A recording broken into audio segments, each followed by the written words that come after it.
अक्कलकोटमध्ये एक भक्त रोज स्वामींची सेवा करायचा. तो कितीही कामात असला तरी स्वामींचे दर्शन घेतल्याशिवाय अन्न खात नसे. एकदा त्याला व्यापारासाठी दूर गावाला जायचं होतं. तो स्वामींच्या दर्शनाला गेला. ओम श्री स्वामी समर्थ. जय जय स्वामी समर्थ. दिगंबर दिगंबर श्रीपाद वल्लभ दिगंबर. आज जाऊ नकोस बाळ, हे शुभ नाहीये. थांबा, तुमची सुरक्षा महत्वाची आहे.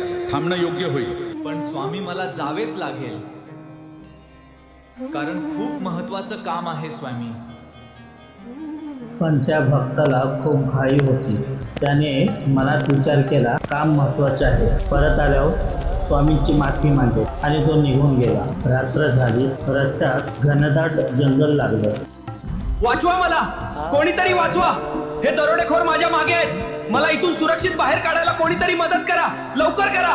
अचानक काही दरोडेखोर त्याच्या मागे लागले आणि तो घाबरला. डोळ्यात पाणी आणून तो ओरडला, स्वामी मला वाचवा.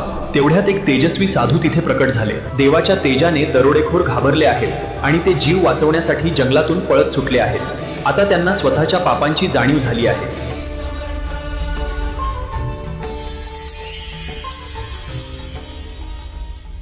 दुसऱ्या दिवशी तो अक्कलकोटला आला.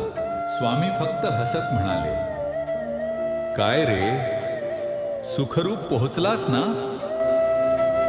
त्या क्षणी भक्ताच्या डोळ्यात अश्रू आले, कारण त्याला समजलं होतं, स्वामी भक्तांना कधीच एकटं सोडत नाही.